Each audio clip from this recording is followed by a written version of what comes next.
Hello and welcome back to Snetterton for round 7 of the British GT Championship, the second 1-hour race of the day and the final 1-hour race of the season. It's got a bit cooler out here, a bit breezier, a bit cloudier and a bit more humid. The air temperature 24.4 degrees C, the track temperature 31.4 degrees C. So track temperature's gone up a little bit from earlier on, but air temperature has certainly dropped here at Snetterton. And I can tell you, it's quite a nervy atmosphere around here today. A few of the drivers wanting to sort out what happened in race number 1, and David Addison joining me here on the grid. Adders, it was an interesting one of track limits and a bit more, but for Morgan Tilbrook we had 3 points separating the top 3 going into the first race today. It's now 26 points separating those top 3.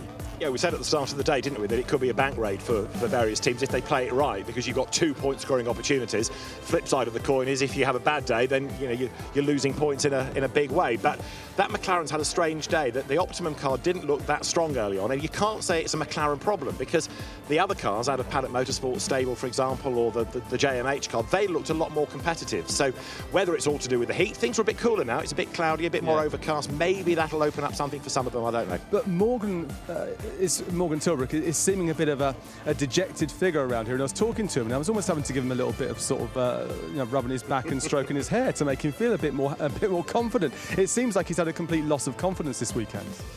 Yeah, I think it's partly because it has been tough for that McLaren, and you start to question yourself, because if the car has gone well at one venue and you've gone well, why isn't that translating to another circuit? And also, I think Morgan is very self-critical. He's a very good AM. We know that he goes well. He's paired with a really quick factory driver in Marvin Kirchhofer. So maybe sometimes he's comparing himself against Marvin and not against the other AMs. But so much of this is unlocking the potential of the AM driver. Yeah. But it's as much nurturing the self-confidence as anything else, and making sure the AM is in a happy place in the car as well as psychologically is important. It's like Johnny Adams says, you're only as good as your AM. And his AM and Giacomo Petrobelli, they didn't do brilliantly in race 1. They got a 4th place for them. So they're starting without any penalty, at least in this one here, any pit stop compensation time. Yeah, I think 4th was possibly as good as it was going to get, really, because they did, as you say, have 10 seconds extra to serve in the pits in race 1.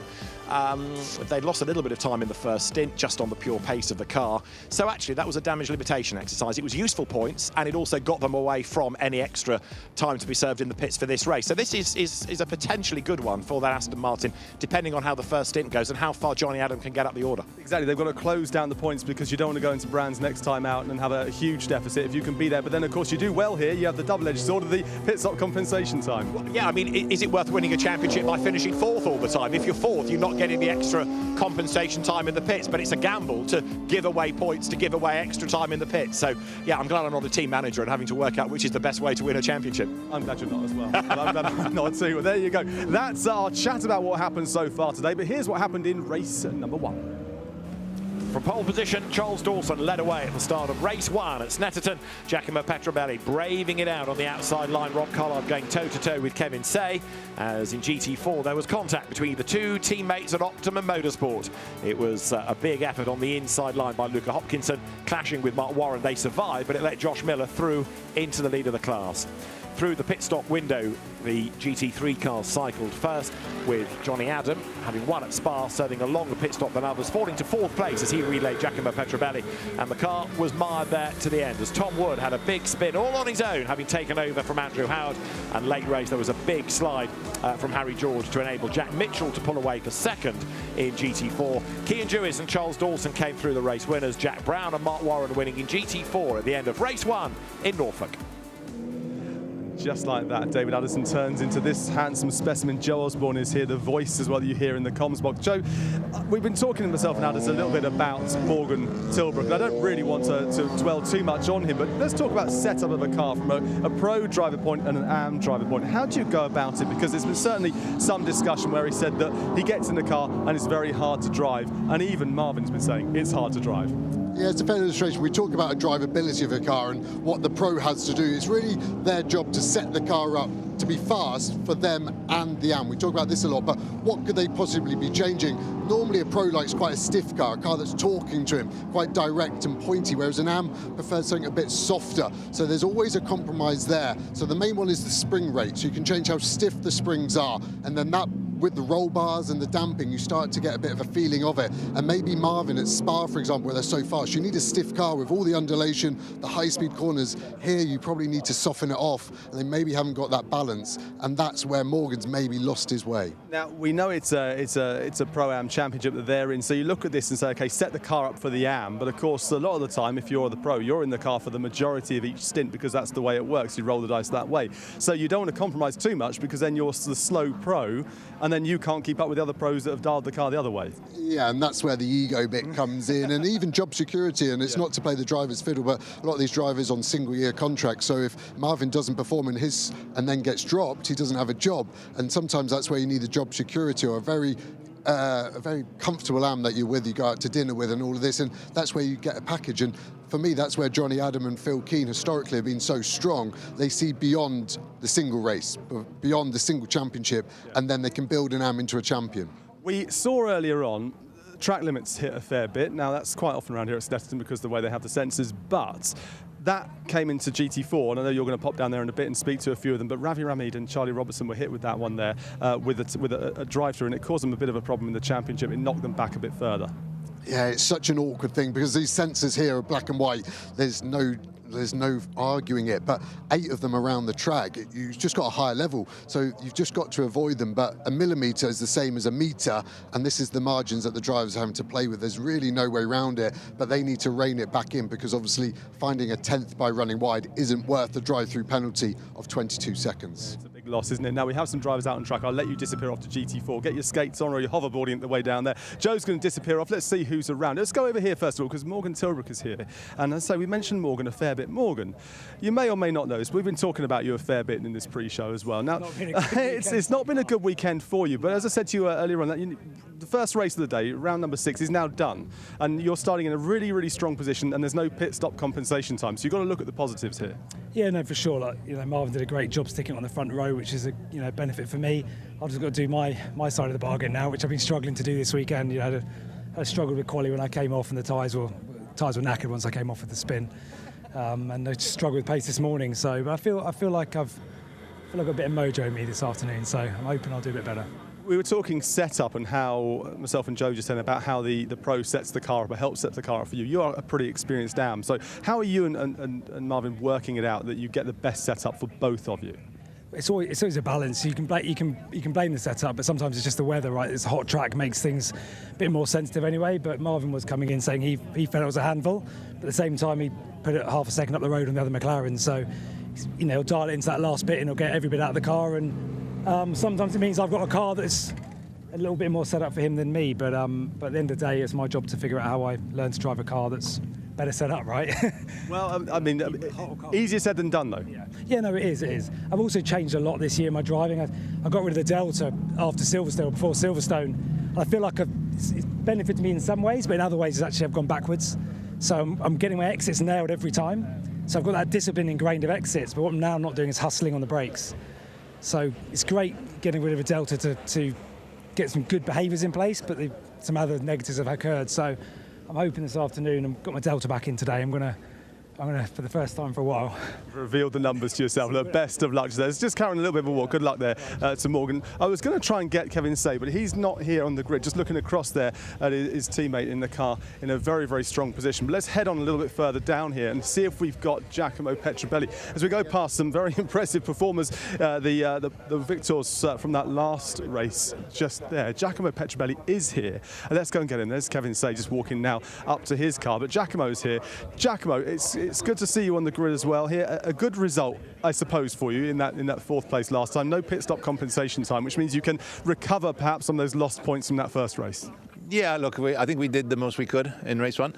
We knew we had 10 seconds, so there was no way of winning it. To be fair, I think the 42 car, the Merc, was just a little bit too fast for us as well. So in the end, I think we've got a good car.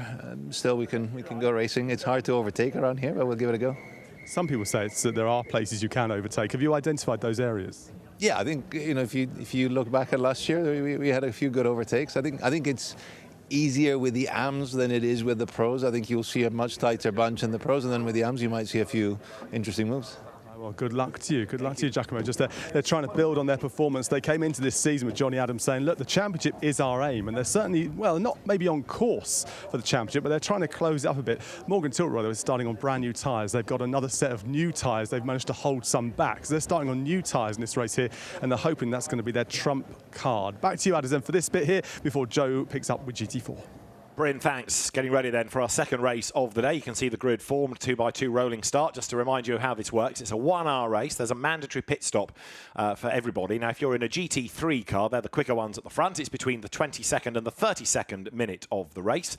And if you're in GT4, you have to stop after 28 and before 38 minutes of the race are done.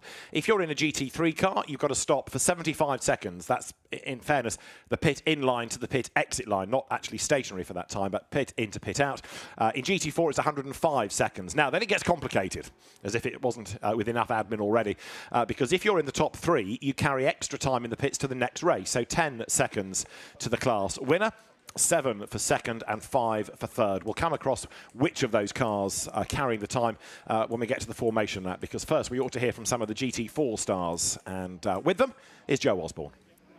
Thank you, David. Yes, Jack Mitchell, pole position in the GT4 Ginetta. We've spoken about the transition already from Lotus to Ginetta. The other transition here at Snetterton and Oulton for the pros is the start. Obviously, at Oulton Park, you didn't start a race, so this is your first start of the year. It's quite a rare occurrence for a pro. So how does it feel, and how does that mindset change ahead of the race? Yeah, you get so focused on getting a lap time in qualifying as like the combined pairing, but to come and do a start here, it's kind of looking back into old times when I last did a start, which was quite a few years ago. But as a pro, you know, you're so dialed in. I've done years of karting, you know, lots of rolling starts, so it comes back to you pretty quickly. You're too kind, Jack. I believe one of the last starts you did was actually here against me. We're in GT3 and you did me round the outside into turn 1 that day. So good luck to you, and hopefully on the inside favours you better than it did for myself. On the outside is the BMW number 71 Century, and they're our highest placed car without a pit stop compensation time. I have Ravi here who's going to be jumping in second. Obviously, race 1 kind of unravelled with the drive-through penalty with track limits. What was the ratio? Obviously, out of the 5, how many did you do yourself? I did 3. He did 1. So I think I gave the car to him on 3. There was a bit of miscommunication because race control didn't give us the information until the very last minute. And by the time he'd done 1, it all came at once, and hence the drive-through. But you know what? We were on finishing second. We finished 4th, so it's not the end of the world. Yeah, and highest place now without a compensation time we've just touched on. Obviously, the track limits, are you going to change the communication? Are you going to now maybe ask the driver to say, I've done 1, so the team can keep a tally themselves? Maybe. I think it's more the information coming back from race control, so nobody was aware. You kind of have a sense. Turn 3 is quite easy to do because it's right on the curb. The other ones are a bit further away, so you get a bit more room and a bit more leeway. So I think 2 of mine were turn 3, so I thought I was safe, but I wasn't. So that's what it is. Okay, good luck for the race. Enjoy the second half of it. Let's actually just quickly walk back here. I can see Mark Warren as well. Another one of our bronze-graded drivers. So they have 14 seconds less in the pits. And if I'm being honest, Mark, we talk about you being a very fast bronze. The 14 seconds you get extra is really in your favour at the moment. The form you're in, that form we talk about, what do you put it down to? Is it car, team, all you, the coaching? Where would you say the single most important bit of your pace is coming? There is no single. It's all of those different parts. I've been racing for 5 years now, and it's just a sort of combination of working with lots of good people, with lots of good motorsport experience, especially coaches. I do a lot of sim work with my son, who's very quick, so he helps me prep before I get here. And then Jack takes me through everything, and it's a combination of all little bits coming together. Okay, and have you got a plan between you where you want Jack by the end of his stint? Do you want to be in front of Charlie Robertson, the 71? Yeah, right up and front. is that going to happen lap 1? Where's the plan? Where's this McLaren stronger than that BMW right now? Well, Sector 1 we seem to be a bit stronger. It's a massive ask to get in front of them. Obviously, it's hard to pass around here. So, really, if it's going to happen, it's going to be lap 1. After that, we'll settle in and see where we come out after all the pit stops. So, no master plan. Okay, I'm going to quickly ask Jack where he's going to overtake Charlie Robertson. Jack, how are we doing, mate? Really... Oh, so we're on the radio. Really quick one. Where are you going to overtake Charlie Robertson on lap 1? What corner number? Oh, I'm thinking it's turn 2, mate, first lap. Okay, hot off the press there. So we need to be watching for this number 90 GT4 Artura overtaking that 71, lap 1, turn number 2. And back to you, David. Joe, thanks. Right, I've written it down so we can find out whether it turns out to be true or not. So Jack Brown full of confidence. Charlie Robertson is the man behind the wheel of 71 BMW, and he's not easy to pass. The grid's starting to be cleared now because at the 1 minute ball, the engines will fire. The last engineers will make their way into the pit lane, and it will then be the rolling start. Quick word about number 67 McLaren, Marcus Clutton. If you watched the first race this morning, you might remember that he was given a penalty for causing a collision with Hugo Cook. Part of that penalty wasn't only a time penalty, it was also an extra behavioural warning point, and that meant that a 5-place grid drop came as a result. So 67 falls to 9th on the grid. 1 minute board is now displayed, engines fire, and very shortly the cars will be released. In terms of who's on pole in the different classes, in GT4 Pro-Am it is Charlie Robertson who is going to go first in that car. GT4 Silver is the pole position for Jack Mitchell. And then in the GT3 Silver Am, Tom Wood starts the 97 Aston, and the overall pole position is Maxi Goetz, who is going to go first in number 18 Mercedes, with Kevin Say as the second driver. So there is the very colourful Mercedes that 2C's Motorsport operates, sitting on pole position. And alongside is Marvin Kirchhofer in number 77 McLaren. It's been a tough day, as we've been saying, but fingers crossed, things might improve for him here. Marvin Kirchhofer, Morgan Tilbrook, the two drivers. It's certainly a quick and competitive car, and we know that McLarens can do it because of what we saw out of, for example, the Paddock Motorsport Martin Plowman entry with Mark Smith in the earlier race. Green flag shown then, everybody blasts away onto the formation lap. Chance to get a bit of warmth into the Pirelli tyres, and as the cars make their way then up round Riches, the pole position Mercedes and Maximilian Goetz, there's going to be that little gap of a couple of rows between the GT3 and the GT4 grids. So let's have a look at how they line up. Maxi Goetz on pole, Marvin Kirchhofer with him. Mercedes and McLaren factory drivers respectively. Third on the grid, Lamborghini factory driver Sandy Mitchell with Kian Jewis, the race 1 winner for company. Two more factory pros and ex, Johnny Adam, Aston Martin, Sven Muller, Porsche, ahead of Hugo Cook in number 1 Lamborghini. Callum McLeod starts number 3 McLaren. You've got Marcus Clutton then with his grid drop down to 9th ahead of Martin Plowman. Tom Wood comes next ahead of Matt Griffin, and then Jay Bridger in the Honda NSX rounds out GT3. Jack Mitchell and Charlie Robertson are at the front of GT4 ahead of Jack Brown and Joe Wheeler. Blake Anglis in his first race weekend next ahead of Chris Sulkeld, and then it's John Ingram in the Jolt Racing McLaren from Harry George and Phil Keane to round out the grid. So it's going to be, although we call these mini enduros of an hour, it's going to be a 1 hour sprint effectively, with lots of good battles to keep an eye on up and down the order. This is the 2C's Mercedes, Kian Jewis at the wheel of number 42, the winning car from earlier on in the day, and Kian Jewis has really adapted to that car very, very effectively, considering he was virtually sat on the sidelines all last season and had spent the previous seasons specialising in Porsches. He's made that transition to the Mercedes AMG very well. This is Sven Muller's view, and he is racing at Snetterton this weekend for the first time. He's very, very quick, Sven Muller, certainly a man to watch, but there are lots of men to watch in this grid as there look Marvin Kirchhofer flicking the McLaren sideways, left and right, trying to generate more tyre temperature. It is a bit more overcast than it was earlier on in the day, but even so, it's still very hot out there. Yeah, and it's the humidity as well now that's going to be really affecting the drivers there in terms of how they're feeling in the car, and it's very claustrophobic anyway, plus all the racewear you have to wear much thicker since that Romain Grosjean shunt at Bahrain in Formula 1, so it's not a nice office to be in right now as they finally get into Sector 3, and this is the last chance of these drivers to gather their thoughts, get their composure, one last chance to go through their battle plan as they hurtle into turn 1. And Jack Brown, remember, in the number 90 McLaren, is going to be ahead of Charlie Robertson by the second corner on that first lap. There is the BMW, there's the McLaren just over his shoulder.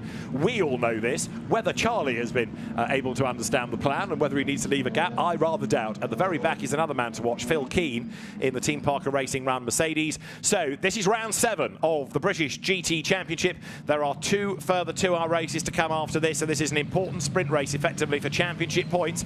Maximilian Goetz then on pole position, rumbles in the Mercedes AMG up towards the line. Marvin Kirchhofer in the McLaren on the outside line, and they accelerate now up towards the lights. Look at Sven Muller, look at Jewis out of sequence there, getting up the middle. The lights go green, away they go. Muller certainly on his toes in the Porsche, look, trying to desperately find clear real estate. Up the inside line goes Marcus Klassen in the blue McLaren.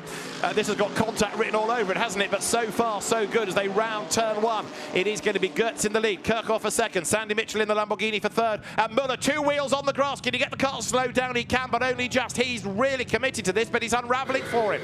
Yeah, Muller would corner to the outside there. His first mistake. He was racing as he came over the line. That didn't pay dividends. And now look, Sandy Mitchell trying to go around the outside of Kirchhofer. He has to get on the brakes as Kirchhofer showed him the outside. We saw a penalty there last year for a similar move that I disagreed with. One for race control to look at already.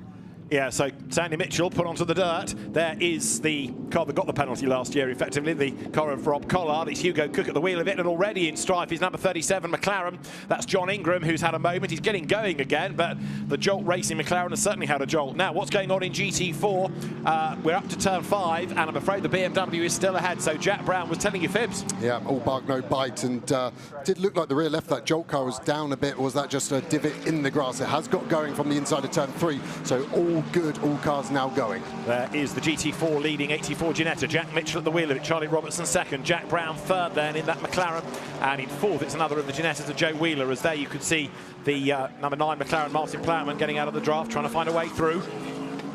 Marcus Klassen ahead of him, that's Tom Wood going by, Matt Griffin behind, and the Jay Bridger Honda at the rear at the moment of GT3. That means that in Silver Amp, Tom Wood's Aston is ahead. So it's been a rather frantic first lap, but nobody other than the Jolt Racing McLaren has come a cropper as the Honda comes out of Coram down towards the end of lap number 1. It is going to be Maxi Goetz that leads the way from Marvin Kirchhofer second, Sandy Mitchell's Lamborghini third, fourth Kean Jewett in the Mercedes, Johnny Adam fifth, and a good first lap coming up from Callum McLeod, sixth in the green number 3 McLaren. Yeah, really good to pick off a few of those cars as the GT4s all run line astern, don't they? So very equal between the faster of the 2 drivers in GT4. Race start is under investigation. It looked frantic, didn't it, as they ran to the line? Some cars felt like it went and then it stopped and then it went again. GPS loggers in all of these cars, race control can see that data live. Was it the speed? Was it positioning over the grid box? Race control will have a look, and we will see if there's any further action taken. Sven Muller is looking for action. He lost out on the first lap, even though he was trying to gain ground. And here he comes for a big send up the inside of Callum McLeod, and there's contact. The McLaren gets turned sideways. Sven Muller goes through, but yes, straight away that's going to be looked at. Yeah, drive-through penalty for that one. It was good to have the aggression move, but he just couldn't back out of it. By the time he had sent it, McLeod was quite rightly making his way into the corner. Sven Muller, probably with a bit of red mist after a very poor first lap, has tried to send it, but for me that will attract a penalty. Right, so Sven Muller goes through. Callum McLeod actually did quite a good job to save that and only lose 1 place. Let's have a look from the outside. It was a late dive by Muller, just clips the rear corner of the McLaren. But yeah, it's a non-contact sport. That was contact. Yeah, and Muller was trying to get out of it, but it was too late. As soon as he picked his braking point, which was probably 2 to 3 meters past his normal reference, as he needed McLeod to leave the door open, which McLeod's never going to do. So what does he do now? Does he press on and just accept the penalty when it comes, or does he give the place back and try to avoid a penalty? He's shown his answer there in Sector 2, and he's pulled away. You're correct with what he should have done, and we've seen it in the past here. Nick Tandy in a Porsche actually turned myself around under the bridge and gave me the place back, and then overtook me later, annoyingly for cleanly. But race control would look upon that favourably and would probably cancel a penalty if so, but Sven Muller has decided he's going to get his head down. And he's getting his head down, as you say, because he's not only charged away from the McLaren, he's got himself straight off onto the back of Johnny Adam. This is a new GT4 leader. The BMW has gone through. So Charlie Robertson is ahead of the Ginetta of Jack Mitchell, and Jack Brown not being able to stay with them.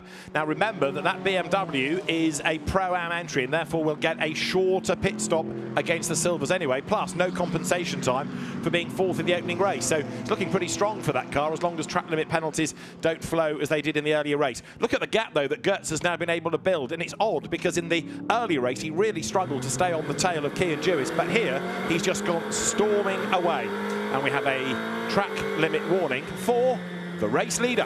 As he used up some of those warnings to try and break the toe and get away, that is going to be asking a lot for himself. And then Kevin Say, when he hands over, remember track limits are for the car, not the driver, so they stay with the car for the whole 1 hour of the race. That's going to be very difficult for them to stay away from those seemingly magnetic track limit sensors.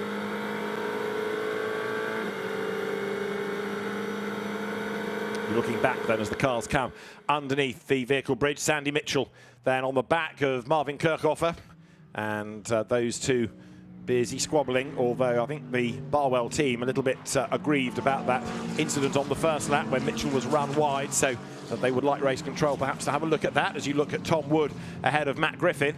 Matt returning to the championship in the Ferrari this year with Duncan Cameron, and I think both of them finding that the championship's moved on a lot since they were last in it. It's a lot tougher, it's a lot more competitive, and it's certainly not been an easy time to get a podium, get a top 6, never mind think about a win. Tom Wood, who's been a pretty peripatetic driver for the last few seasons, former front runner in Ginetta Juniors, sharing with Andrew Howard. We saw him come into the championship at the end of last year, but having done quite a bit of racing in Germany of late, back in the UK. There is Johnny Adam ahead of Sven Muller. The gap between them is 0.4 of a second, and it's the fight now for 5th place. Aston Martin number 7, Porsche number 66.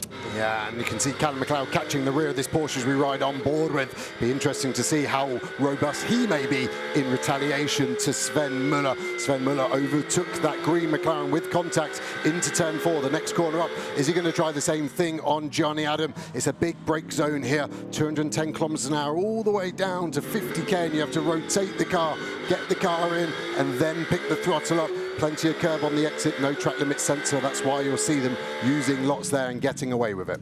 Nothing has come up on the timing display yet in relation to the Sven Muller contact on Callum McLeod, but look, he's right on the back of Johnny Adam now, so Muller is a man inspired. Perhaps as the weekend goes on and he learns more about Snetterton, he becomes a bit more confident about it all. It's his first year in British GT, so he's had Donington to learn, he's had Alton Park to learn, Brands Hatch to learn, Silverstone I think he did in Supercup, but pretty much these are all new circuits. He's had the Atlas out trying to work out where places like Alton Park and Snetterton are. Yeah, and you can see him adjusting the air ducts there, trying to get some air. Interesting, not even getting 6th gear, this Porsche. So their gear ratio is very long. They're fixed, but normally all GT3 cars will be grabbing 6th there. Maybe the humidity not allowing that flat 6 Porsche to really get to the top speed it needs. Coming out of Coram there, Johnny Adam hanging on for the moment to that 5th place ahead of the Porsche and accelerating now up towards the timing line.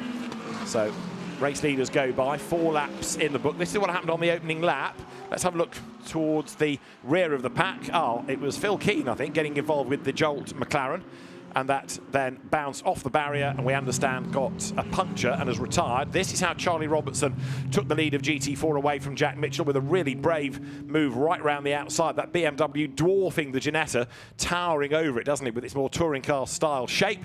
But a good pass that by Charlie Robertson, and not only is he in the lead, he's just edging away a little bit. Yeah, and I think that may be why Mitchell didn't fight it too hard. He probably saw how much pace that BMW's got and decided he'd rather not lose race time rather than track position there. Yeah, we only saw the rear of that incident between Phil Keane and the Jolt car, but it does look like Phil Keane turned him around, so that will be investigated, and they will use the CCTV as well to determine who was at fault there. And the Muller and McLeod incident has been noted. That's not to say it's being looked at, but race control is aware of it. So Charlie Robertson here trying to build a gap over the Ginetta number 84 in the hands of Jack Mitchell. I'm just a little bit worried about Jack Brown in 3rd, because he's not going after the top 2, and if anything he's being caught a little bit by the traffic behind. He's got 2 more of the Mahiki Ginettas. Now you might argue that, okay, he's another of the Pro-Ams and the car ahead is a silver, but that ignores the fact that the overall GT4 leader is a Pro-Am. So in real terms, number 90 is battling with 71 BMW, and there you can see what the gap is. Yeah, and then with the pit stop compensation, it's even worse for that 90 car, so he needs to be giving it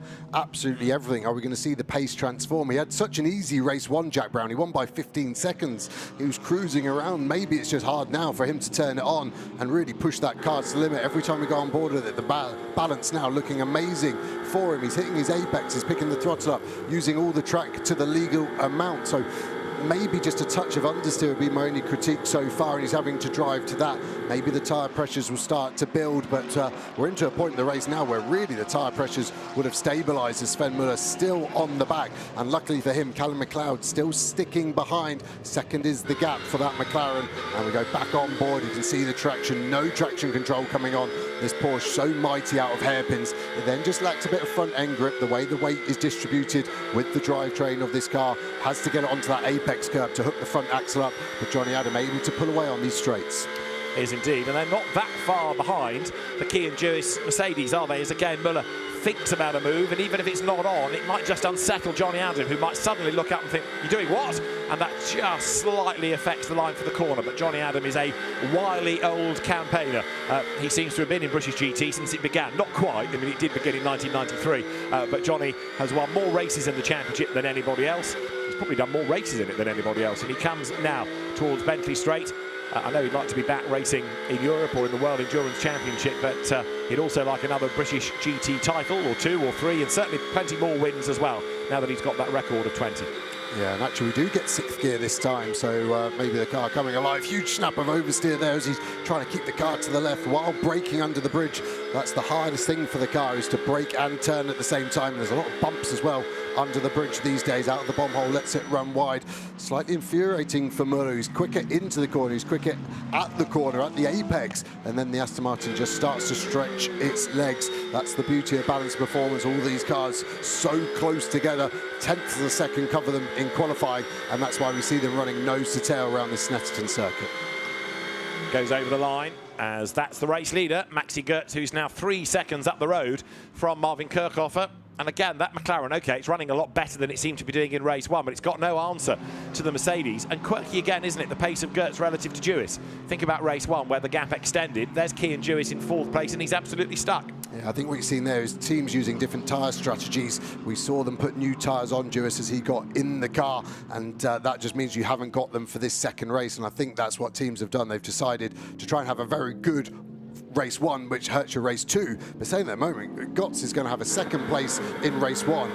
Compensation time of 7 seconds to add on, but I think they're going to get a double podium here at this rate. But remember their track limits.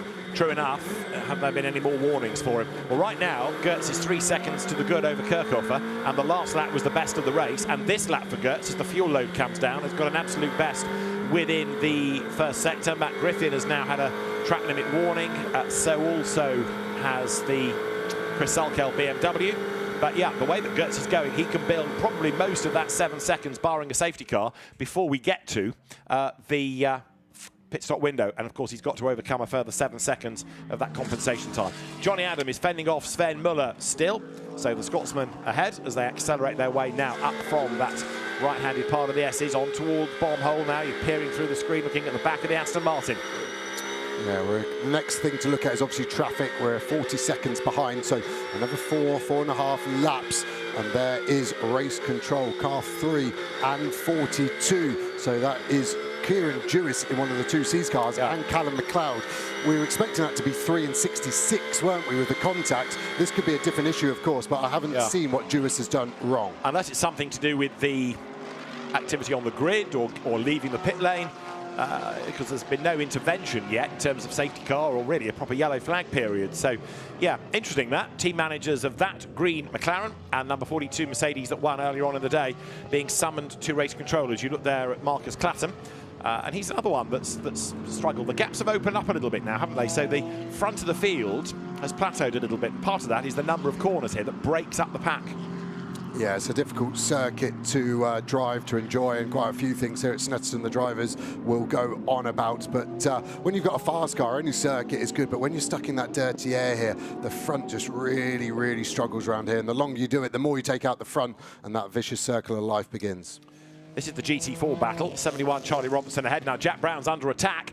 88 Ginetta is right there behind him of Joe Wheeler. Blake Anglis in 69. He's next in the queue. That was a car that started in the pit lane in the first race, but Blake Anglis in his first weekend of racing in British GT, coming up from the Ginetta Super Cup, he is going really nicely. Accelerates over the timing line. I'm still mystified as to where the pace of that McLaren has gone, unless it's back to old tyres, because Jack Brown is hemorrhaging time to the top 2 in GT4, and if anything, having to work harder to keep these at bay, as again Anglis has a look up the inside, and they're all going to be caught before long by Phil Keane. Yeah, he's got nothing, and if they have saved a set, it's odd to save it for the second stint for the AM.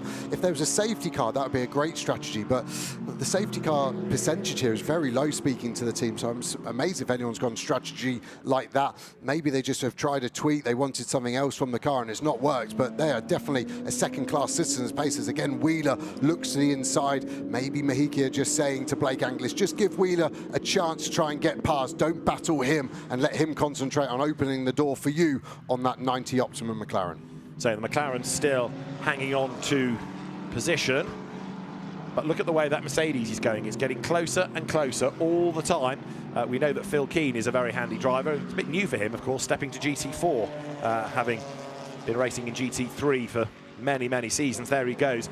And doesn't that GT4 Mercedes look understated and modest and small and almost road going compared to the GT3 equivalent? Yeah, it really is. And speaking with Phil, as we see Wheeler look to the inside, has he got his nose down? He hasn't, but he's definitely looking for a move. And the Ginetta very strong at the end of the straights there, so he's got a good ability here. He's really starting to work Brown hard, isn't he? How much concentration has Brown got? These cars super hot, like we said about, and now 15 minutes into their stint, and this is going to be difficult for him to hold off this Ginetta. Maybe the Ginetta behind. We go on board now with Jack Brown very tight into the last corner, a very defensive line, but that now hurts him all the way down this pit straight up to fourth gear. Drivers hug this pit wall, trying to shelter themselves from the wind, trying to make the car as slippy as possible. Into turn number one, we'll be down one gear most probably here. Soft brake off, in, rolling speed in, easily get to the second apex, so balance still looking good for this car. Now a hairpin to a big stop, fifth down to second gear. You can hear the car auto blipping those gears. No longer does the driver need to heel and toe. It's all paddle shift in a modern GT3 and 4 car. Then turn 3, Palmer fast left. It's the softest of brakes just to get the front in. He's actually had a great sector 1 there, so my driver coaching has seemed to have worked for that 90 car. Indeed, so you're allowed to keep your job for another week, therefore. Down towards Agostini comes Jack Brown. Phil Keane is getting closer and closer all the time. And to use tyres, we understand, for the McLaren. Now, we understand as well that the team managers of the Jewish Mercedes and the McLaren going to race control is to do with a false start. And we are awaiting confirmation as to whether or not a penalty of 10 seconds for the pit stops to be served is going to come. So we will have a look in a moment. It wasn't, yes, 10 seconds added. So here you go. They are out of position in terms of not being in the direct line. So both cars are sort of gravitating towards the middle instead of being directly behind the car in front. We did say it was messy at the start. This is how Sven Muller saw it. In fairness, he, I think, was going to the outside, but maybe that looked worse because of the Mercedes moving to the inside. So Muller there, jinks to the left and then sort of slots back in, but certainly out of position ahead. Kean Jewis, and behind was the McLaren of Callum McLeod. So they get 10 seconds to serve on the pit stop. Yeah, it was a terrible start. It was as messy as it looked from the outside. That was proper amateur from the front there. I can only assume Maxi Gotts was slowing everyone up. The rule is you have to hold a consistent pace. That's within 1 or 2 kilometers an hour, and then you go. That's it. And there was 3 or 4 checkups. Of course, there's a concertina, but that has got to have come from the front. And I think the 2 cars over the grid box is done, but I think there could be maybe more after the race. Some teams will not be happy with that. Now, a driving standards flag is going to Sven Muller. Not for, it doesn't talk about track limits, but driving standards. And I wonder whether that is, there it is, the Porsche, is a driving standards flag by way of a warning, the penalty in quotes, for the contact with Callum McLeod early on. It does specifically say driving standards rather than track limits. So is that it? Is that the penalty? He's got to look at a black and white flag for a lap, possibly 2. Seems very lenient to me. I will leave it there for now. I just pass on the information, Joe. It's like when you see a toddler trying to eat their food, they throw it on the food, the parent says, don't do that again, they do it again, yeah. And you go in that vicious cycle. But at the moment, Sven Muller will be smiling behind his crash helmet if that is all the penalty he will get. And we know to avoid your children as well. So here you go then, the Aston Martin ahead of the Porsche still, and it is 5th and 6th places. Callum McLeod still hanging on to them in 7th place, but the gap's come down for 2nd and 3rd, hasn't it now? So Kirchhofer and Mitchell together, that gap had really risen, but Mitchell, don't forget, is still on a mission. He's a bit narked, I suspect, about being put onto the weeds on the opening lap, and he's come right back onto the tail of that McLaren, which has never got going in relation to the leading Mercedes. No, exactly, and Mitchell now will be looking at the GT4 traffic. That's the back straight ahead of them, so they will catch them somewhere in sector 1 next time by, and Mitchell will be waiting for Kirchhofer to have some momentum lost, and there are those cars. They're going to catch them much quicker than that, so it's going to be interesting to see if Kirchhofer can get through them without losing momentum. So the cars accelerate then up out of the S's once more, and Kirchhofer dives to the inside of the traffic. Now there is Maxi Goetz. Everything is playing into his hands here, because some of the opposition are busy battling and therefore delaying themselves. Other parts of the opposition are accruing penalties, and he's now 4.6 seconds up the road. That gap is going to get bigger, partly because of traffic, partly because Kirchhofer is defending. I still reckon he's going to clear his 7-second compensation by the pit stop. Here they come over the line. Mitchell makes his move to the outside line. Goetz goes by. He's already up to 5.3 seconds clear. Mitchell, brave on the outside. Is he going to go all the way around the outside? No, he's got to get the undercut coming off the corner. Kirchhofer knows exactly what he's going to try. Door closed, locked and bolted. Yeah, and I think that could have been a track limit for Sandy Mitchell and the Lamborghini as well there. It was a good idea. He had the overspeed, he didn't want to lift, so he had to go to the outside. It's just almost an impossible move to do. It's a low % chance. I think if he gets that opportunity again, he needs to send the feint and then go to the pit exit and use that. As you can see, Maxi Goetz going through those GT4 cars, but he has that advantage of not having a car behind, so he can just be ever so more reserved with his move. Sven Muller getting out of the draft to see whether he can rattle Johnny Adam into a mistake. Good luck with that, Sven. Johnny in turn has got a back marker up the road, gets up with the number 17 McLaren of Harry George. Then there's Chris Salkeld's BMW next in the queue. Oh, having to fight the Porsche, Sven Muller there as well. Callum McLeod not that far behind. And then you've got Hugo Cook, number 1 Lamborghini, in 8th place. You can see the Optimum, 2 cars trying to work together. Hugo Cook gets down the inside as well. No real winner or losers. That Century BMW, I think, will be dispatched by both. Jack Brown, super defensive, you can see in the background there. Still from Joe Wheeler, hasn't got past him. Maxi Goetz only one more car to get through in the GT4 pick, and then we expect a few more laps before they box. Sandy Mitchell gets ahead then of Phil Keane. But of course, in the majority of cases where you've got your faster driver in first, you want to maximise the time available to them. 22 to 32 minutes is the pit window, and we are almost therefore at that window opening, about half a minute away. So those towards the rear of the queue could come in early, but there's no point. You want your faster driver in for as long as possible. Look at this through the traffic. Elbows out. Kirchhofer clears that train of Ginettas, and Sandy Mitchell a little bit stuck behind, and he's got now 3 back markers between himself and the McLaren. That is really bad news. That gap is going to escalate hugely just because of good racecraft by Kirchhofer, good track position. Yeah, slight good fortune, but he made it work, didn't he? I wonder if Jack Brown helped him again. Sister Optimum cars. Optimum running 4 cars, 2 in GT3, 2 in GT4. Sven Muller, deja vu. We've seen this every time so far we get on board with them. He's in this gap. It does feel like this is his best chance. You can hear him trying to get on the throttle, but knowing it's not ready, and then has to come out of it, then doesn't get the run down this straight. Phil Keane, the next back marker for those 2 cars. And again, very close, but no move yet. So Sven Muller, having dispatched Callum McLeod by fair means or foul, he has not been able to unsettle Johnny Adam, has he? He's not stuck his nose up the inside, that's for sure, but Johnny hasn't given him an opportunity so to do. And Sven Muller, well, I think have been told by the team, right, that's being looked at, so go carefully. The pit window is open for GT3, but don't expect many takers yet. No, exactly that. They will go as long as they can.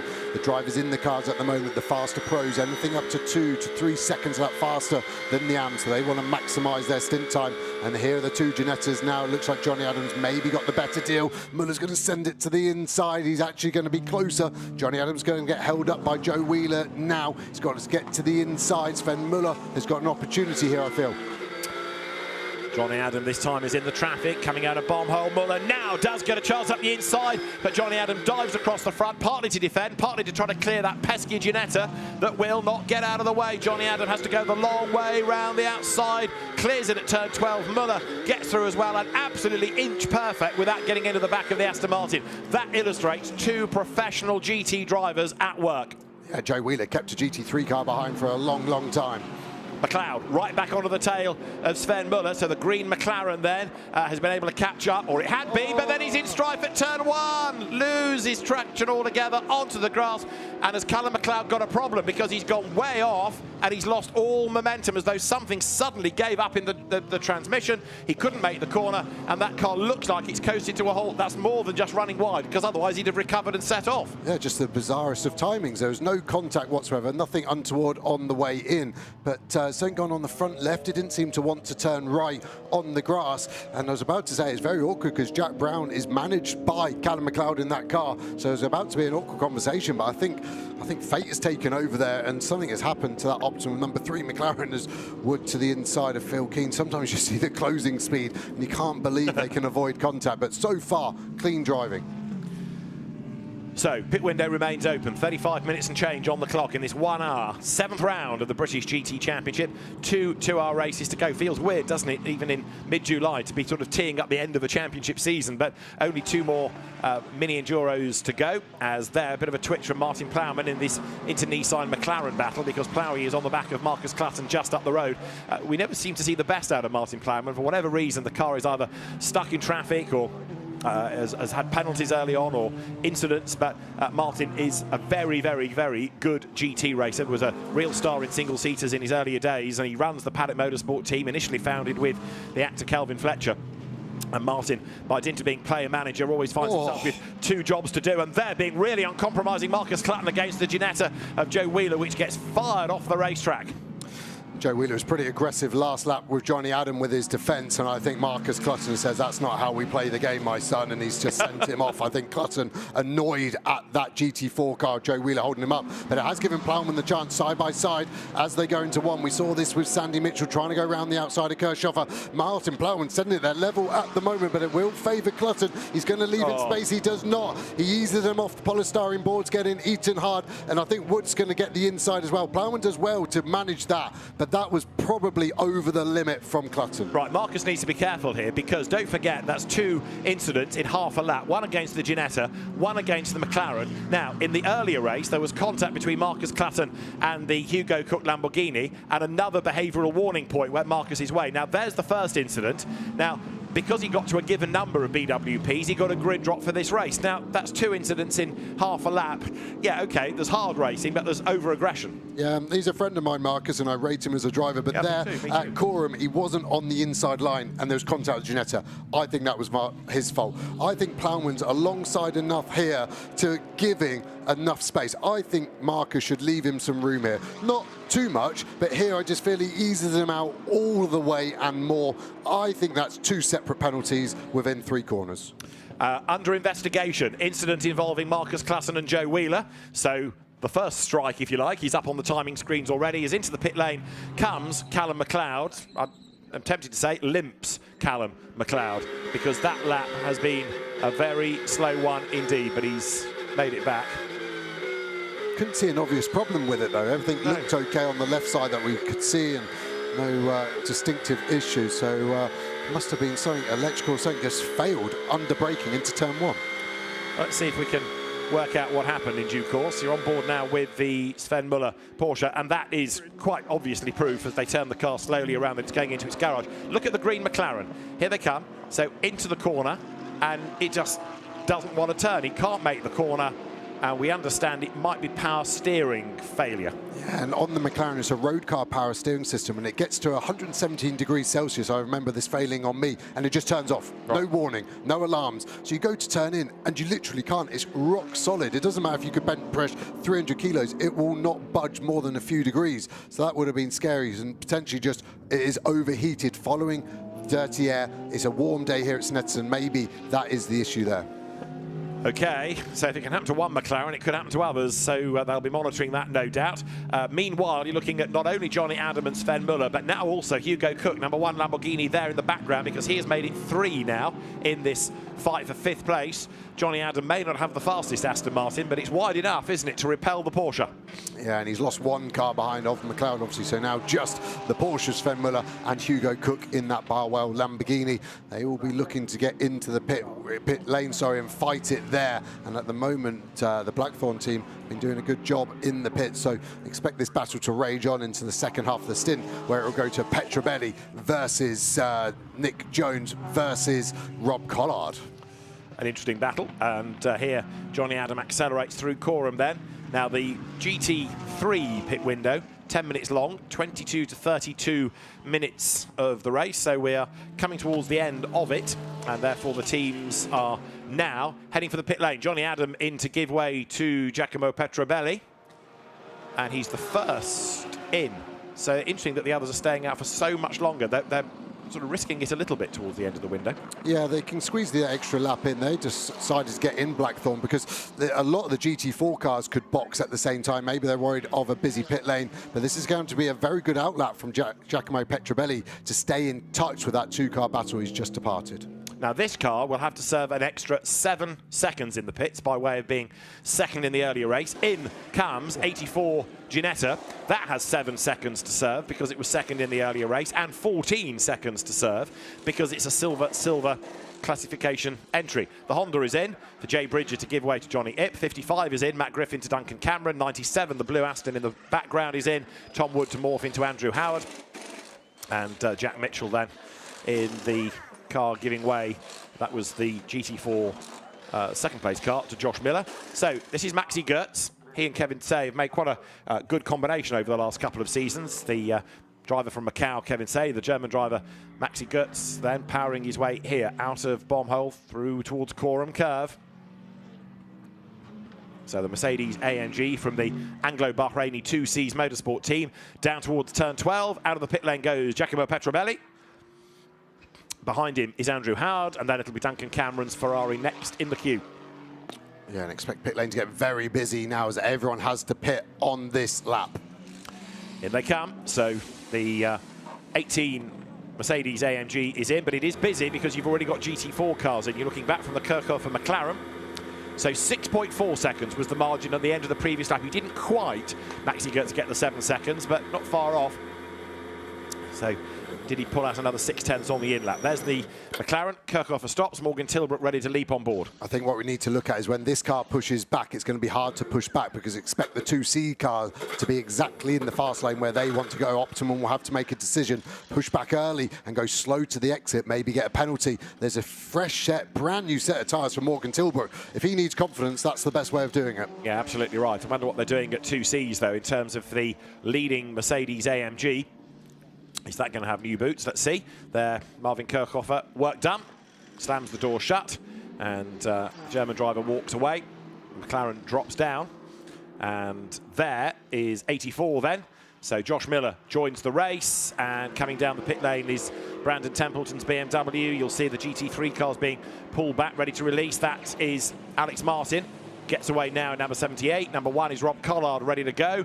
And with the extra 10 seconds for winning and 10 seconds for a full start pit stop, 42 of now Charles Dawson. That's going to tumble down the order. So that plays into the hands of the Petrobelli Adam Aston for the championship. And there's our gap between 2Cs and Optimum after that 7-second extra long pit stop there. And they finally get going. That will feel like an age. This is have to be a very good stint from Dawson to get anywhere near the sharp end in a race on pit lane almost between Paddock and JMH. We saw them side by side here at turn 1. It looked like they were side by side as Petrobelli has an extra lap in the book, but he has lost the position to Collard because they boxed in extra lap early, didn't they? Yeah. And at the moment, Collard needs to get up to speed, but he would rather be in that position on his out lap. And I'm a bit worried about the pit stop time for the Josh Miller, Jack Mitchell, Ginetta, because on the stop time, that's come up in red as an alert for race control. So I fear that it's been under.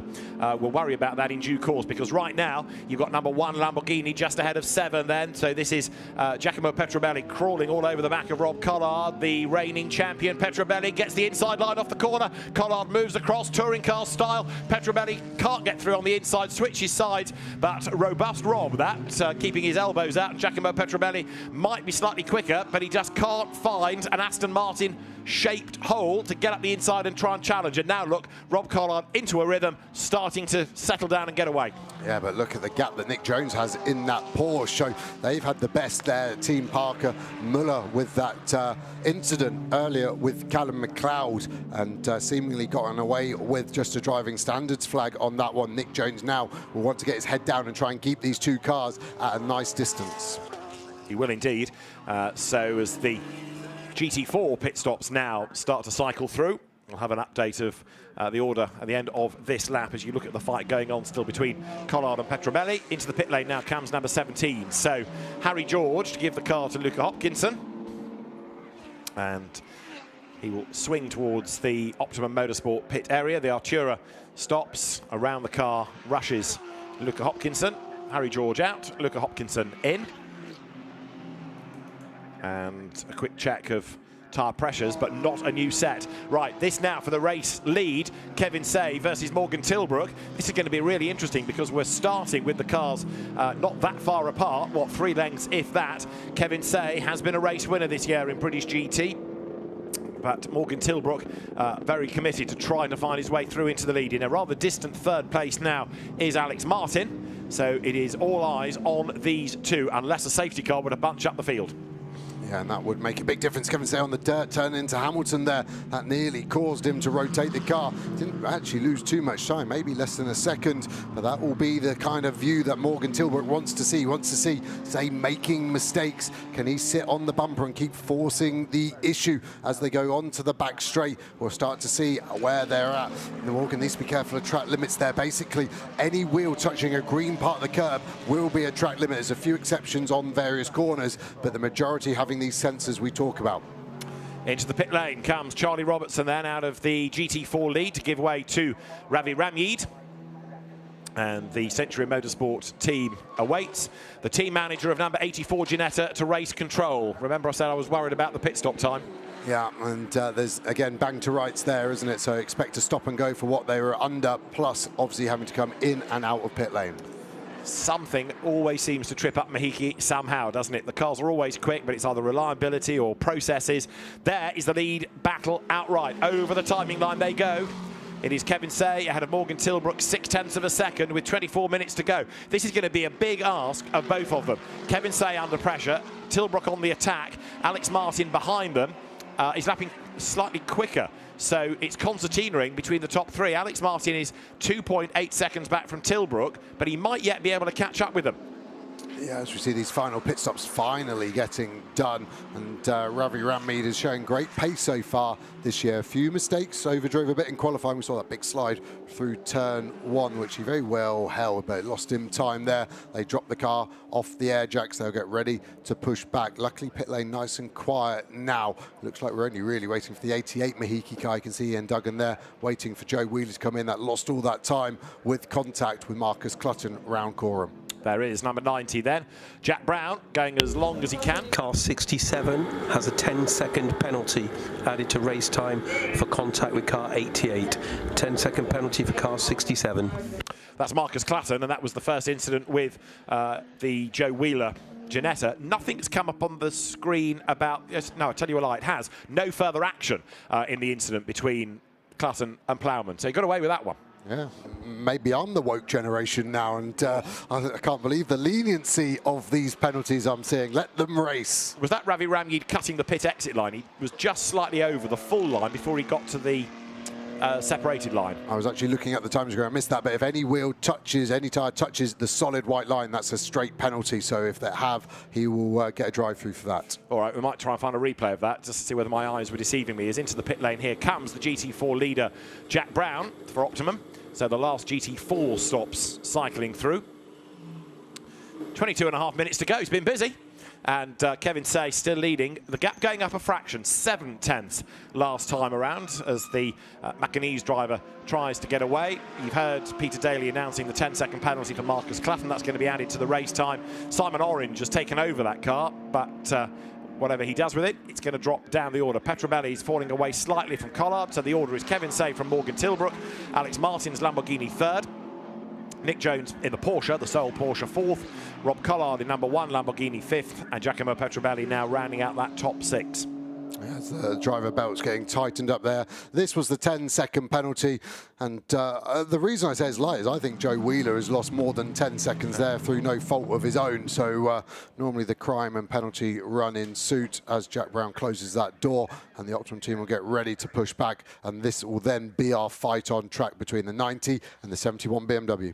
There was definitely contact, though, wasn't there, between Clutton and Wheeler, whereas there wasn't in that Plowman situation. Martin admittedly was run wide onto the grass, but there wasn't elbows out contact. So there, Mark Warren is ready to join the race and then go after number 71 BMW. They have to serve 10 extra seconds for dint of winning in race 1.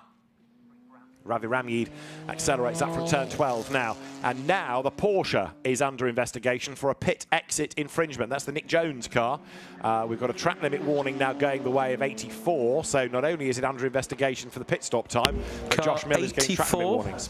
Has a 1 second stop-go penalty for a short pit stop. Car 84. Right, we were right. They were under on the pit stop time, and a 1 second stop go for the Mahiki Ginetta is the result. That's John Curry coming out of the pit lane. Through goes 69 Stephen Lake, the man behind the Mahiki Racing team.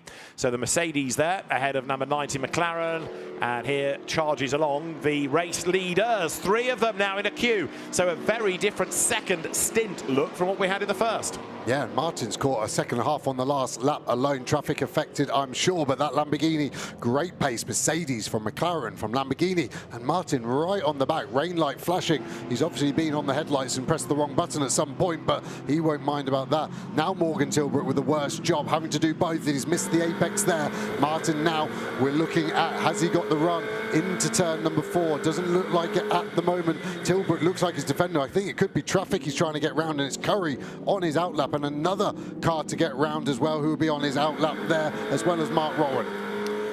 Found Curry in the middle of the corner, did he? Right, so he's got past the Mercedes. The Lamborghini makes its way through the traffic as well, and a very crossed up Mark Warren thrown into the race, and having to not only go flat out but also get out of the way of the GT3 cars. Tough ask for the bronze graded drivers straight away. Now this has played into the hands of Kevin Say, hasn't it? He was only half a second to the good when they came across the line, and now he's way up the road. Yeah, he's had a great part of this lap, hasn't he? And that's exactly what you need. And he's going to get past the 69 Ginetta as well from Mahiki easily. So everything's played into his hands, and Morgan Tilbrook quite the opposite. Team manager of number 90, the Jack Brown, Mark Warren McLaren, to race control.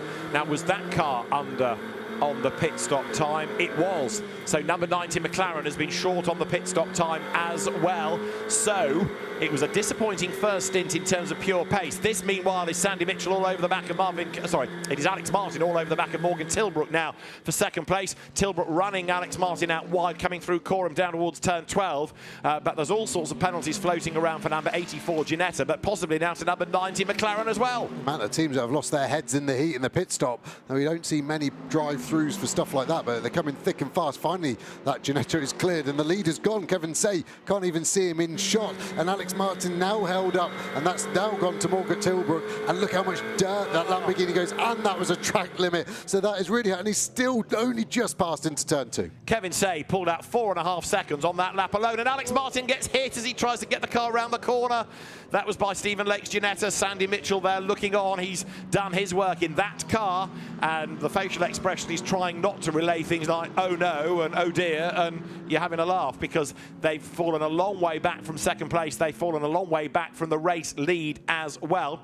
They're still 8 seconds up the road over the Nick Jones driven Porsche, but it's been a really frantic second stint, and 18 more minutes of it remain. Yeah, and the traffic's just really disrupted it so much. We see an ebb and a flow, but this is the most amount of time loss I can remember because of GT4 traffic, and Steve Lake almost annoyed at Martin for how long it took round and just gave him a little nibble saying, get on with it really, you're holding me up as much as yourself there. Car 9090 has a 1 second stop-go penalty for a short pit stop. Car 90. Yeah. Anything else to add? No, it's bang, isn't it? And that's gutting for them and very unlike Optimum Motorsports. So it'll be interesting to see what went wrong there. The driver and team can both be at fault, of course, so we can't apportion blame just yet. As you see that closing speed again of Rob Collard now down the inside of Mark Warren. Yeah, Rob Collard running 5th. Giacomo Petrobelli, in fairness, is not floating away, is he? He is still doing his best to stay in touch with Rob and actually has clawed back some time on this lap. And Rob, in turn, is closing on Nick Jones. So 4th, 5th, 6th together. There's your race 1 winner with Charles Awesome Dawson at the wheel. Delayed, of course, by a false start 10-second penalty to serve on the pit stop, plus the 10 seconds of compensation time.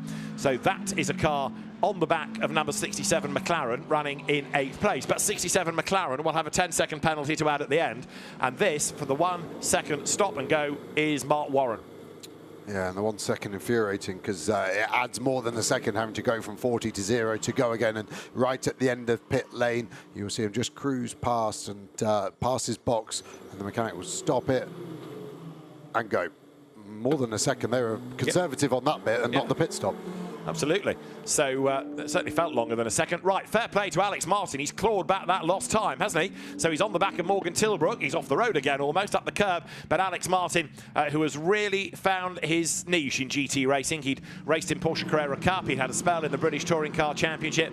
Struggled a little bit in touring cars, but in a GT car, he's really been very impressive. Little snap of oversteer there and a slide and a couple of lengths wasted. But the way that he's been able to rebuild and get back onto terms with the McLaren has been impressive. He's got to do it again.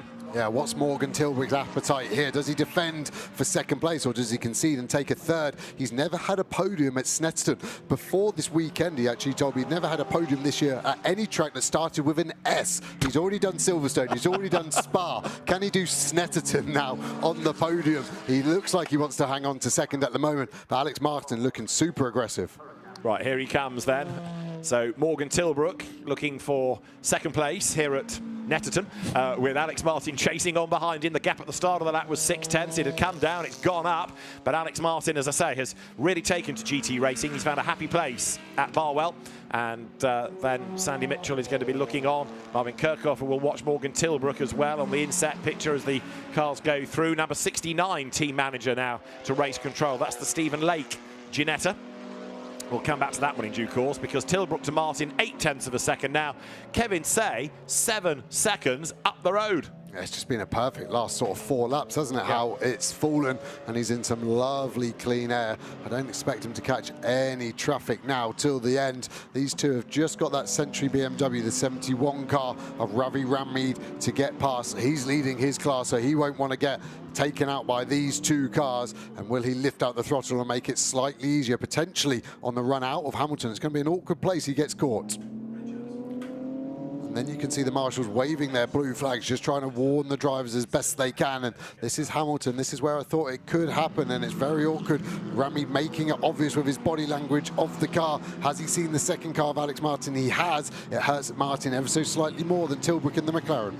So up they come then towards the right-hander of Williams. Almost looks like the Lamborghini benefited in the long run by being fractionally quicker. We'll see whether the sector time agrees. 86 is under investigation for a pit exit infringement.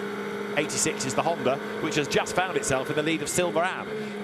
Number 69 team manager to race control, that's Mahiki. We touched on that, we haven't got the story behind it yet. This is for second and third you're looking at. You're riding with Morgan Tilbrook. There is the Honda leading in Silver Am. So that now is Johnny Ipp ahead of the charging Andrew Howard behind. There was a big dive bomb from Andrew Howard there to get past Ian Duggins, Mahiki, Ginetta. He did it well, but again, the closing speed's always alarming. The silver battle raging on. It ebbed and flowed in race 1. It was really who went off and then survived, and there's a fair bit of damage. That's why you can see different colour mirrors on that Honda. They lost that white one earlier and actually just changed the whole door, and the rear wing was also damaged, but now fixed for Pridgen Motorsport. Car 69 has a drive-through penalty for not respecting track limits. Car 69. Okay, 69 is now being driven by Stephen Lake, so another Mahiki Ginetta in strife. 84 had to serve that stop-go penalty. And that loses him second overall as well. That's been brutal for the 69 car of Stephen Lake there. Right, this is for second in GT3. Tilbrook versus Martin. And again, look, that Lamborghini has got itself right onto the tail of the McLaren. So the Lamborghini has got good pace. Alex Martin looking to find a way round. Tilbrook goes defensive. Alex Martin wide into Agostini. Tries to get the undercut coming off the corner. Squirts up the inside, but can't level. Can he? Thinks about it, slots back in. And this is coming into Hamilton, so he's got to go through that left-hander, close to the tyre stack, a little bit tidier maybe than the McLaren, and closing up under braking here, coming into Oggies. They're at a point where they could be losing a second and a half, 2 seconds a lap with the battling they're doing. Nick Jones only 7 seconds behind. Similar pace in clear air. But if they battle like that for the next 2 to 3 laps, expect to see a blue Porsche in the background. And on the back of the blue Porsche is another Barwell Lamborghini and an Aston Martin, because 4th, 5th and 6th are now within a second of one another, as again we've got Morgan Tilbrook ahead of Alex Martin to the end of Bentley Straight. This is 4th and 5th and 6th. Nick Jones ahead of Rob Collard and Giacomo Petrobelli on his toes again, having a look up the inside, trying to rattle Rob Collard. But you've got to get up very early in the morning to do that. Yeah, unflappable, isn't he? The experience he's got and his general demeanour doesn't allow that sort of look to rattle him. He had an ABS problem earlier. We did see him go straight on, but the car now seemingly fixed and A-OK. And Nick Jones will be a bit worried. He had a lovely gap at the start of this stint. Must have been over 4 to 5 seconds, and now it is evaporated to almost 0. There is number 1 then, Rob Collard. Coming up towards the timing line, champion last year with his son Ricky, who was racing with him in the 24 Hours of Spa. Tough race for them for myriad reasons. That's Luca Hopkinson, who is now 2nd in silver in GT4, and the car leading silver in GT4 is number 14 BMW there, right ahead. So that is Brandon Templeton. So this is another proper battle. Number 30 is John Curry. Now he is ahead of them on the track, as you can see. He's ahead of them in the overall classification. This is a proper battle for position as well, although Curry is in Pro-Am. This is the silver class lead, and they're about to have a go at the Mercedes. At the inside line, nicely done. Both go through. Yeah, good driving by all. They caught Curry by 5 seconds on the last lap, so that move was always going to happen. And I thought Curry did a good job there at keeping out of the way and not avoiding avoiding contact between them. So Brandon Templeton in that BMW, first season of GT racing, up from GB4 single-seaters. He's relayed Chris Salkel. There you've got over the timing line, number 17, Luca Hopkinson goes through. 10 more minutes remain. Kevin Say still pulling away up front, 12 seconds to the good. Now that he doesn't have to look in his mirrors, he can get faster and faster and faster. Yeah, and his pace is the only one sub 1 minute 50, a 49.4 in the last lap, exactly 3 seconds slower than the fastest lap of the race. That was done by that car, but Maximilian Gertz at the start of the race. So Kevin Say showing amazing pace here. Both Rob Collard and Nick Jones, who are 5th and 4th, are being given driving standards flag now for track limits. Now in GT4, let's just quickly recap. Ravi Ramyi leads, BMW 71. 2nd is 88 Janetta Ian Duggan. And this is for 3rd in GT4 and the lead of the silver class within GT4. So it's for an outright podium, and it is for a class win. Yeah, doubly important. Yeah, it's huge, isn't it? We've seen the McLaren being so strong over a lap pace. Can they convert it? Had a tough day yesterday, second part of qualifying. They were on pole in the first and then destroyed the car on the tyre stack a couple of corners previously. Team did well to rebuild it overnight, and this will be a good reward for the Optimum guys that went late into the hour. Chris Solker looking on as number 14 BMW powers its way along Bentley Straight. This is where the grunt and go of the BMW seems to have that slight advantage over the aero-friendly McLaren behind. So the field now then comes towards the end of lap 27. The GT3 battle is on again. Alex Martin feinting to the inside. He's trying to rattle Morgan Tilbrook. He's trying most things, is Alex Martin, but in fairness, Morgan Tilbrook's doing a good job of defending, and he's not for cracking under the pressure again. Alex Martin tries to get up the inside, but he just can't quite get there in time. It's so tight there, isn't it? And Alex Martin really seems to know where the front of that Lamborghini is very well. When we ride on board at Tilbrook looking back, you can't believe how close he can get in there. And he's really, really now starting to ramp up the pressure. The team will be telling Morgan Tilbrook how many laps you've got. Relax on the straights, keep breathing. Don't stare in your mirrors, glance and then go back to looking forward. Otherwise you start to really distract yourself. Looking back from the McLaren then, 2nd and 3rd. 13 seconds being the margin now. Kevin Say is pulled out over Morgan Tilbrook, but as they make their way then down once more from the S's, you'll have the two of them together coming out of bomb hole. Alex Martin always seems to try, doesn't he, down towards Agostini. At this part of the circuit, possibly just flatters the McLaren a little bit more. Martin with a tighter line through Coram, but he's not going to dive up the inside into turn 12. Be a lovely last lap, last corner move that, just to pop it to the inside. High risk but high reward. Yeah, I mean, Alex has raced in the BTCC, so he knows what the move's all about. Alex at the wheel, Sandy Mitchell standing looking at all the data, all the pictures. 7.5 minutes to go. And Alex Martin is certainly not settling for 3rd place. He's doing his absolute best to find a way by, but one part of the circuit favours the McLaren. Then the next section is where Alex Martin's able to get back onto terms, but if he can't make the move, then he loses the time again. Yeah, surprised Sandy hasn't got a headset on so he can talk to Alex Martin to try and help him where to overtake, what to do. Maybe he realises that the best part there is Morgan actually runs wide. This is going to give him a great run. Morgan's so aggressive on the defence. Yeah, here he comes then to the outside line, Alex Martin. and this time doesn't actually think about the inside into the corner. Can he get the drive off the corner? He's almost in the back of the McLaren. Oddly, that turned out to be a wasted opportunity, didn't it? Yeah, it's just so hard then to pick the throttle up because you've got no space to go in front. You need to go in deep, you need to rotate the car, you need to veer off. This is all stuff that he could be getting told potentially, because he will be getting frustrated now. Is there going to be a silly move with 6.5 minutes remaining? Let's see then. It's Morgan Tilbrook in the McLaren in second place. It is Alex Martin tucked up behind. Now this is the Silver Am battle, where you've got Johnny Ipp ahead of Andrew Howard. It's Honda ahead of Aston Martin. It did trade a few laps ago. The Honda is under investigation for its pit exit, so that's on Johnny Ipp because he was the one that came out rather than coming in. That was down to Jay Bridger. It is at the moment Honda ahead of Aston. Meanwhile, for second place, it is still McLaren ahead of Lamborghini, Morgan Tilbrook ahead of Alex Martin, and again that gap's just widened to about 2 lengths. Yeah, exactly, and again that's the dirtier Mark Lemmer there on the right. Maybe he's speaking to Alex Martin directly to say what he would have done back in the day when he was racing, and a very fierce racer as well, Mark Lemmer. So Alex Martin won't need much firing up here, but they've got the support network behind the scenes. So Alex Martin starts to plan the attack as he comes over the line.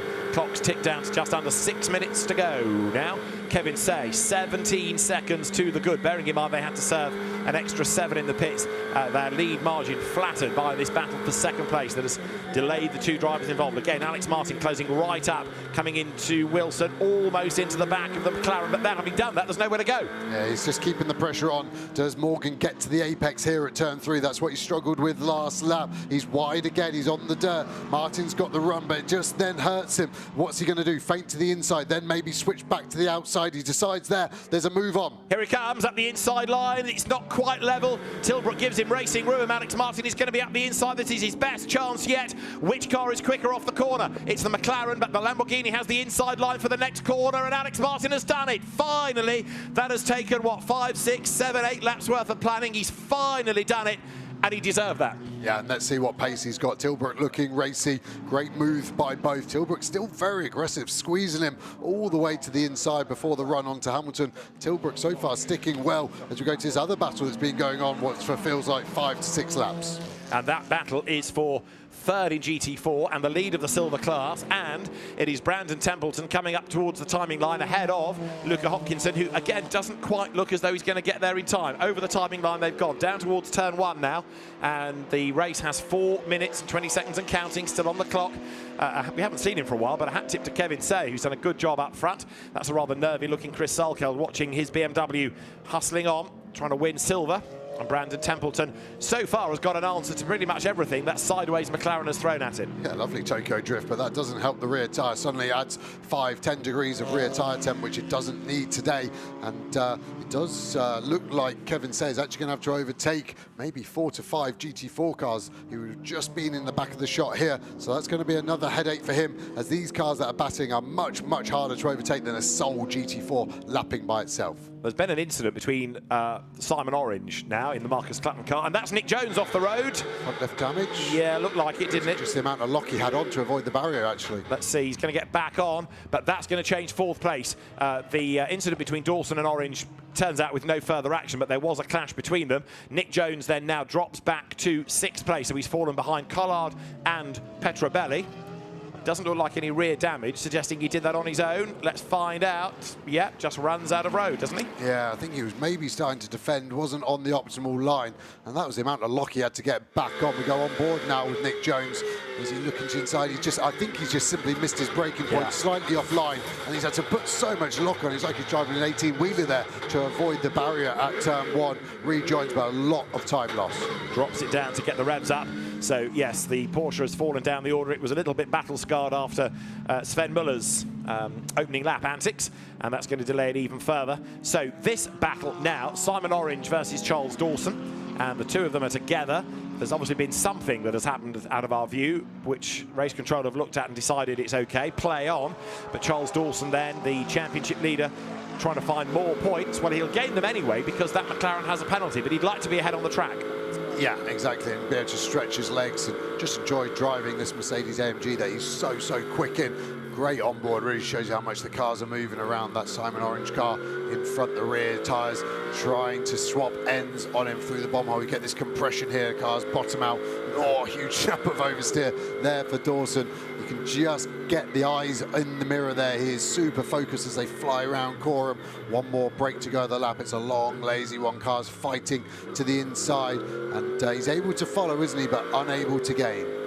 To the timing line they come as Maxi Gertz looks on and is sort of content. You'd have thought he'd be much happier, wouldn't you, given the lead that they've got, 17 seconds, but he's certainly playing this down as he is watching Kevin Say bring the car home. There's the sister car in 8th on the road, 7th on corrected times, and actually, were he to be able to clear Simon Orange, Dawson could probably get up and get past Nick Jones, but he's running out of time because there's going to be, I reckon, just time for one more lap at the end of this. Yeah, exactly that. And interestingly, Gotts has actually got changed out of his fireproof top. I assume he's still got his suit on because he'll be needed on the podium most hopefully in the next 1 minute and 10 seconds now.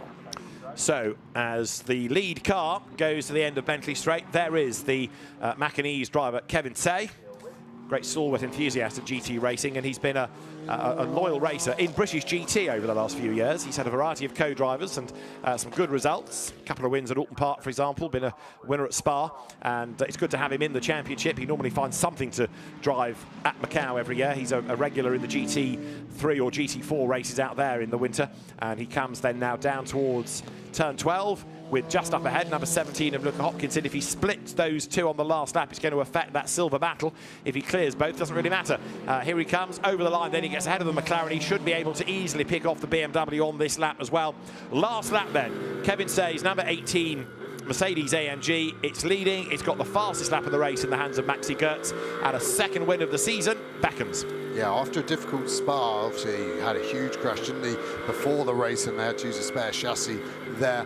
And we go back with Dawson, the McLaren. You can see the whole car leaning over, trying to find grip. The 17 Optimum car slightly closer to the BMW in front. Is there going to be a potential move on the last lap there? Hopkinson just looked like he'd lost rear grip, but maybe he's managed to calm that rear down and he can push again.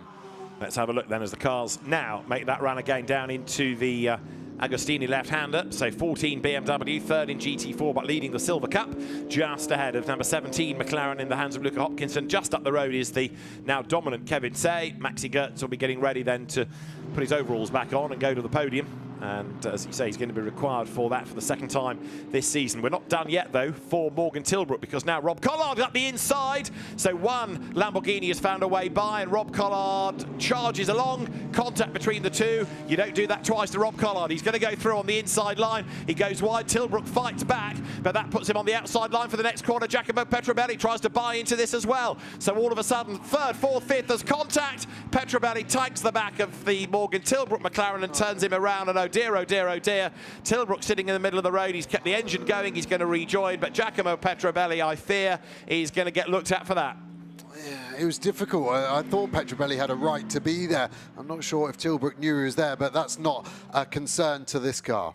So Kevin Say and Maxi Gertz are going to take a second win of the British GT Championship season. To the checkered flag comes Kevin Say. It is a win in round 7 of the British GT Championship. Now it's a very happy Maxi Gertz who cheers home Kevin Say by a mighty margin. In GT4, there over the line for second is Ian Duggan. For third and to win silver is Brandon Templeton. There's a happy Chris Salkeld on the pit wall. And after that, there is going to be the Luca Hopkinson, Harry George McLaren number 90 goes through. That was a race that really unravelled for myriad reasons for Mark Warren and Jack Brown. Collard goes through third. Petrobelli fourth on the road. Fifth on the road is going to be Morgan Tilbrook. This is all really provisional. Nick Jones is going to be next ahead of the penalised Simon Orange, and then Charles Dawson behind. So there's quite a lot for race control to look at. Incident between Tilbrook and Petrobelli under investigation straight away. A silver AM win provisionally, because that car's under investigation. The Johnny Ipp and Jay Bridger Honda NSX. And in GT4, number 71 BMW, Ravi Ramyeed is on target then for a third win of the season. As far as GT3 is concerned, some cars have gone through in some order, but that might be a rather different order from that is finally published. But I think this has all been pretty much plain sailing in GT4. Ravi Ramyeed and Charlie Robertson, a useful victory for points in the GT4 category. Yeah, I just want to know why Tilbrook lost so much time on the lap previous. He lost 4 seconds to Collard. He shouldn't have been in a battle to lose an easy podium at the last of the S-tracks. So, to the line comes a very happy Ravi Ramyi then, goes through. Charlie Robertson celebrates straight away with the team. And after a slightly tough first race, that's a bit better. Another win, third of the season. But of course, they'll now carry a penalty into the next race at Brands Hatch, where we go at the end of August, and then we're back to a Donington decider for the outcome of the championship in October. Kevin Say, Maxi Goetz, race winners. In the end, it was by only, in quotes, 13.9 seconds. Kevin Say bringing it home, but an excellent drive, not putting a wheel wrong. And credit to Maxi Goetz as well, because that was a good first stint. Let's then have a look at what happened here. This was Rob Collard already having gone through. Giacomo Petrobelli sees an opportunity, backs out of the gap, and it's the lightest of touches, isn't it? Yeah, it is on Petrobelli, but he wouldn't have expected Morgan Tilbrook to cut across the front. So this is going to be a very good angle of it. Normally the car swings to the outside now, but he stays tight, and Petrobelli does just load him up there. I think you could even hear Tilbrook shouting something there. That shows you how angry he was, that you could hear his voice over a twin-turbo V8. But you're right, there's something else involved in all of that as to why he'd lost the time to allow Rob Collard up onto his tail. But Morgan Tilbrook's demeanour has not got a lot better after that, I'm afraid to say. So at the moment, as you look at the BMW on its in-lap, Maxi Goetz is running down the pit lane, punching the air with delight. So the emotion that wasn't visible when we saw him in the pit bunker certainly is there. He is in the background. He sprinted all the way up the pit lane to be there to greet Kevin Say when he jumps out of the car. So Maxi Goetz jogs up the pit road, and Kevin Say, who has these long trips from Macau to come and race in the UK, a happy man. Maxi Goetz arrives at the winning car. Sponsors cap off, regulation winners cap on is on. And Maxi Goetz more interested in embracing Kevin Say. So a very happy partnership, and Kevin Say doing a very, very good job. Really quick AM as well. Calling him an AM is unfair, really. We shouldn't use the word AM. He's a bronze graded driver. Yeah, exactly. He does so much driving and so much good driving as well, and it really shows weekends like this. Maxi Goetz, and yeah, as again, you show the emotion. The driver doesn't want to believe, so that's why he would have looked pensive in the garage, and now finally he realises they're first, and Kevin Say slightly more calm in his demeanour, isn't he, than the outgoing German of Maximilian Goetz. Although now Maxi using the front of the Mercedes AMG as an armchair. Photographs taken. If we can tear them away from celebrating, we might be able to hear from our two race winners.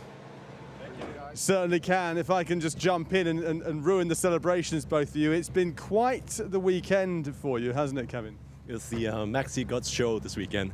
To put it on show, on pole yesterday, and to get a 7-second lead on top of McLaren it's all his work. I mean, in the end, I just want to be consistent and finish the race, but yeah, it's Maxi. It's a Maxi show. He's annoyingly humble, and so are you. Yeah, I mean, we had a great weekend since the beginning. We had a great car to drive, great balance, good confidence. We've been testing last week, which helped a lot for my confidence, and quali was key. So starting from P1 and sitting in clean air in front with new tires on the start of the race was our goal and the key, and I could pull nearly 7 seconds gap. My in-lap was mega as well, so we got another tenth to Marvin, and yeah, and then we had a perfect pit stop, and Kevin did a job in the end to control it. Well, you came into this weekend fourth in the championship. I don't know where you're going to leave this weekend, but well done, gents, well done. Thank you, Brent. Thank you.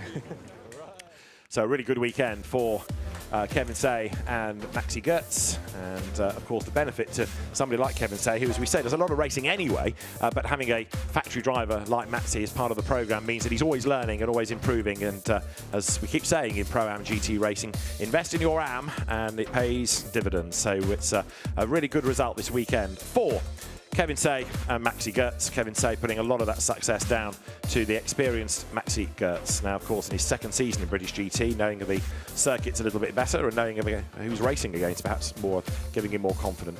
Right, in terms of the provisional class winners, in GT3, Pro-Am honours for Maxi Goetz and Kevin Say, Silver Am to Johnny Ip and Jay Bridger. In the GT4 class, Charlie Robertson and Ravi Ramyi outright and Pro-Am winners, and the Silver Cup won by Brandon Templeton and very happy Chris Salkeld. So these are very provisional results. Maxi Gertz taking the honours with Kevin Say, Alex Martin second with Sandy Mitchell, and Rob Collard and Hugo Cook third. And then it gets a bit more confused because contact on that last lap, Giacomo Petrobelli and Johnny Adam ahead of Morgan Tilbrook and Marvin Kirchhofer. Nick Jones and Sven Muller survived contact early on in the race to be sixth, and an off by Nick Jones also. Seventh on corrected times, Charles Dawson and Cian Dewis. Martin Plowman and Mark Smith, they got onto the grass and they were eighth ahead of Duncan Cameron and Matt Griffin, with Johnny Ipp and Jay Bridger rounding out the top 10. In GT4, Ravi Ramyeed and Charlie Robertson victorious from Joe Wheeler and Ian Duggan. Third and winning in silver, Brandon Templeton and Chris Salkeld. Now, a GT4 victory for Ravi Ramyeed and Charlie Robertson, 13th place overall, and that certainly, Bryn, useful for them in the championship. Very, very happy, but Charlie, you just said that was hard work. Yeah, well, I knew after race one that we had not a work cut out, but the race one result was kind of taken away from us through track limits and so on. So I knew that this race was really important to get a great result. And yeah, clean start, tucked in behind Jack. Thought I had the legs on him a little bit, and then I got a good move around the outside of under the bridge, and just managed to check out. But it was quali mode every lap, trying to make Rav's life as easy as I could, really, so he could relax and bring it home. And luckily, the rest of the race sort of took care of itself. Just how easy was it for you then, Ravi, to bring the car home? Exactly like that. No, it was good. To be fair, I was by myself apart from the GT3, so I was able to just get my head down and get on with it. It was just managing the tyres. They were quite interesting, to say the least, but you know, by myself, so I could just get my head down and eyes forward. I know it's early days of the championship. There's still 2 rounds to go, 2 big rounds to go in the championship, and you came here 27 points off the lead. You have closed that gap up a small amount, but heading to Brands Hatch, you now got the slight issue of that big compensation penalty. Yeah, we have, but you know what? As I said, we said only Saturday afternoon, anything can happen, didn't we? And look what's happened. So, you know, you just got to go in, head down, do your best. It's just another race weekend, and what pops out the end, pops out the end. What will be, will be. Well done. Exactly. Thank you. Great. Thanks, Ollie. So Ravi Ramyeed, Charlie Robertson are victors within GT4, and a good race for Century, because a 1-3 is effectively 2 firsts, because the third place car in GT4 winning its class, Brandon Templeton and Chris Salkeld. So 2 class wins, and Ravi Ramyeed and Charlie Robertson, third win of the year in GT4. So let's see what all of that does for the championship. It is still Charles Dawson and Cian Dewis ahead by 9 points provisionally over Giacomo Petrobelli and Johnny Adam, although as we know that's under investigation. Kevin Say and Maxi Gertz are in touch as well, 1 point further back in third. In GT4, however, it is Mark Warren and Jack Brown with a larger advantage there over Ravi Ramyeed and Charlie Robertson, Harry George and Luca Hopkinson in third. Next stop is Brands Hatch, 24th, 25th weekend of August. Maxi Gertz started on pole position for race 2 at Snetterton and led on the way down towards turn 1 as Marcus Clatton got up the inside and was really on his toes to try to find track position, running alongside Martin Plowman as the cars accelerated up towards Wilson. But early dramas for John Ingram as he was given a bit of a tag. The McLaren spun, it hit the wall and did damage to the left rear corner. Sven Muller got into Callum McLeod, knocked him sideways, gained the place, but only got a warning flag for his zealotry.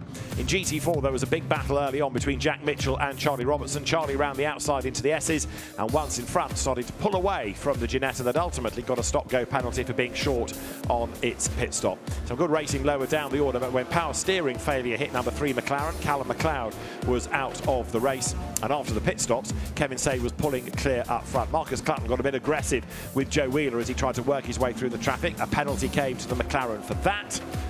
And then Marcus Clatton went toe-to-toe with Martin Plowman at the first corner. There wasn't contact this time around, but Plowman wasn't given very much of the racetrack, and so he had to go all over the grass. Number 90 McLaren had struggled in stint 1 and fell away in stint 2, so its championship lead diminishes going into Brands Hatch as attention then turned to second place. Alex Martin hustling on in number 78 Lamborghini despite a bit of contact from a Terrier-like Ginetta to get ahead of 77 McLaren for second place. Morgan Tilbrook at the wheel, and finally Alex did it. He'd teed it up lap after lap after lap. Finally he made it, and he made it stick as well. And we weren't done yet. Rob Collard then made his way through for third place, and Morgan Tilbrook's day didn't improve really when he got a tiny tap from behind courtesy of Giacomo Petrobelli, and that dropped him to fifth. As through it all came Kevin Say and Maximilian Gertz for a second win of the season for 2Cs Motorsport in the British GT Championship.